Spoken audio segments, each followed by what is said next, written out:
कई बार आपने देखा होगा छोटे बच्चों को हंसाया जाता है, वो हंसते हैं ना तो माँ बाप लोग बड़ा आनंद लेते हैं। वो कई बार ना कुछ बच्चों को रुला के लोग आनंद लेते हैं।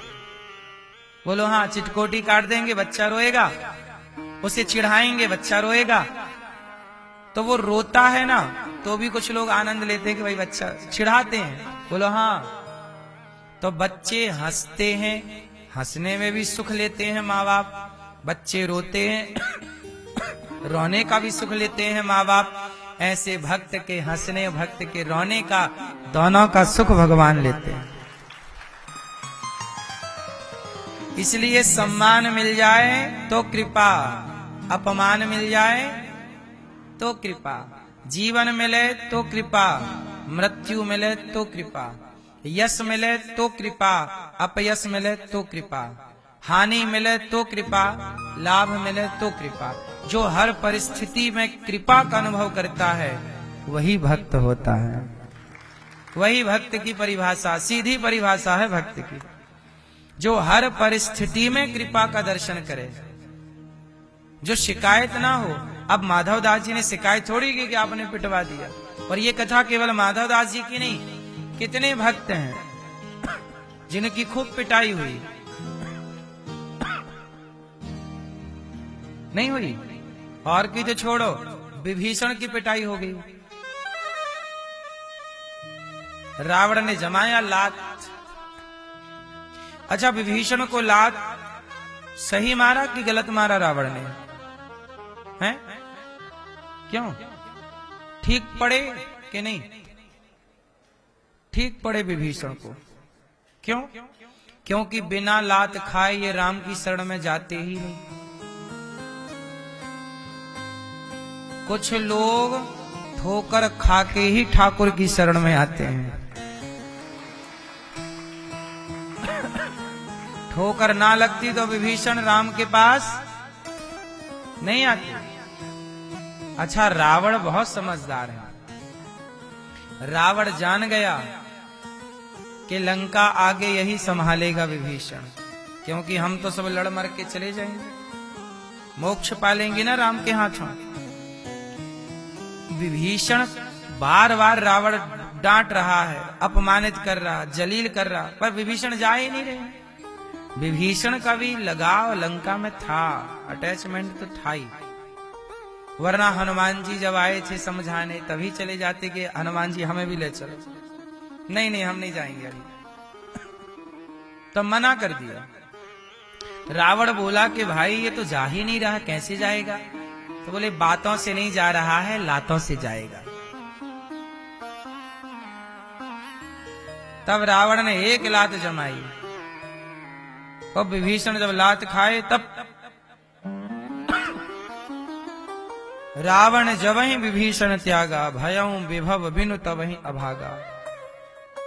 अस कही चला विभीषण जब ही, आयु हीन भय सब तब ही, साधु अवज्ञा तुरत भवानी। रावण ने लात मारा, ये तो विभीषण के लिए भलाई थी, पर रावण के लिए नुकसान हो गया। रावण उसी क्षण अभागी हो गया जब उसने एक भक्त का अपमान कर दिया। सही है? हम आपको ये सारी बातें सिर्फ इसलिए बता रहे हैं कि अपमान भी आएगा, गालियां भी आएंगी। आप साधु हो, भक्त हो, इसका मतलब ये नहीं कि आपका केवल सम्मान होगा। अपमान सह सकते हो क्या? यदि अपमान सह सकते हो तो ही आप ईश्वर के रास्ते पर चलना, क्योंकि आप सह नहीं सकते ना तो रह नहीं सकते। आप सोचो कि नहीं जी मैं सहूंगा कुछ नहीं।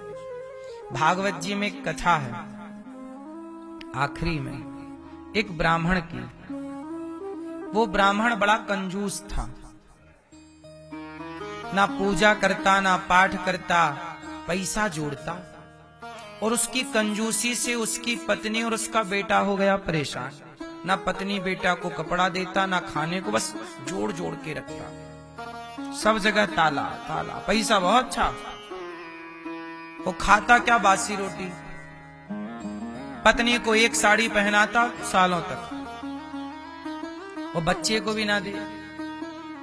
तो एक दिन पत्नी और बच्चों ने मिलकर के उसकी खटिया खड़ी और बिस्तर गोल कर दिया, सारा धन ले लिया और उसके चल बाहर, अपमानित कर दिया, तिरस्कार। और जब उस ब्राह्मण का तिरस्कार हुआ तो उस ब्राह्मण के अंदर ना बड़ा वैराग्य पैदा हो गया। उसने कहा, राम राम, मैंने जितना समय परिवार को दिया, जितना मन मैंने धन में लगाया, इतना मन यदि मैं भगवान में लगाता तो निश्चित मेरा कल्याण हो जाता।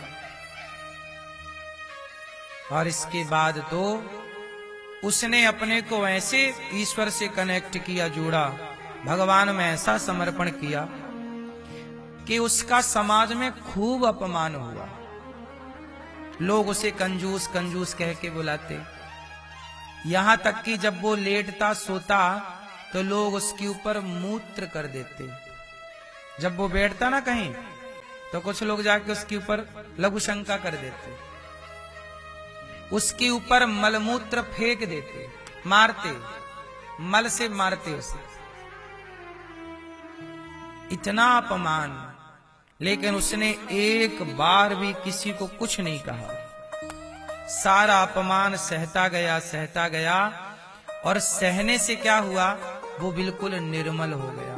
और जब निर्मल हुआ तो उसी कंजूस को जब निर्मलता आई तो उसी को भगवान का साक्षात्कार हो गया। भगवान अपनी कसौटी में आपको कसकर देखना चाहते हैं कि आप कच्चे हैं कि पक गए। अब पुनः अम्बरीश के साथ क्या हुआ, अम्बरीश जी चक्की पीस रहे हैं और पीछे बैठे भगवान पंखा झलका रहे हैं।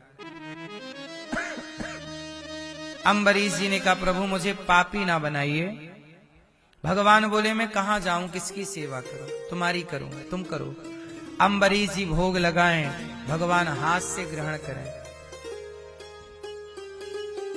क्या हुआ, अम्बरीश जी एकादशी का व्रत करते थे और एकादशी के व्रत का नियम है कि द्वादशी को पारण कर लेना चाहिए, त्रयोदशी लगने से पूर्व। एक दिन क्या हुआ कि अम्बरीश जी ने एकादशी का व्रत किया और द्वादशी के दिन ना वो सारे ब्राह्मणों को बुला करके और भोजन करा रहे थे।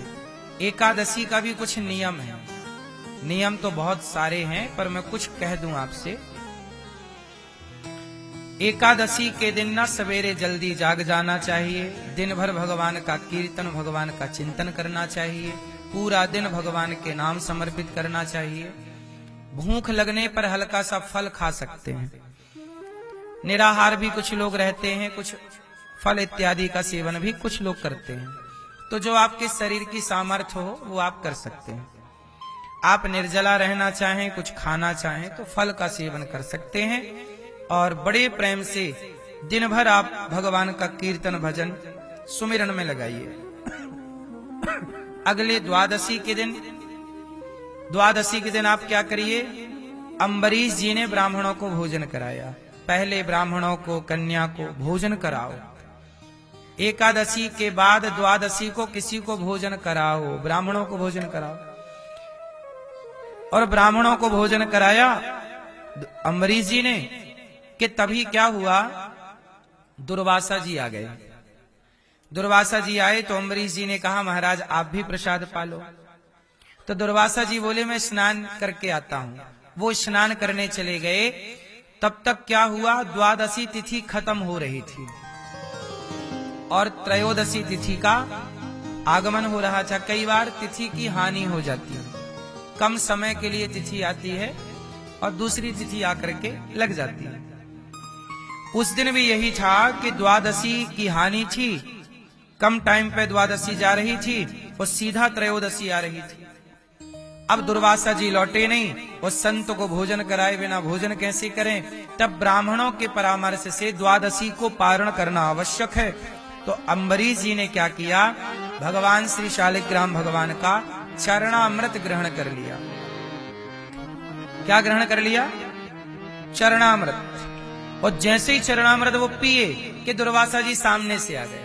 दुर्वासा जी बोले, वाह, बहुत बड़ा भक्त बना घूमता है, बिना साधु को खिलाए खा गया, बिना साधु को भोजन कराए और पारण कर लिया, बड़ा भक्त बना घूमता, आज तेरी खबर लेता हूं, बड़ा घमंडी हो गया।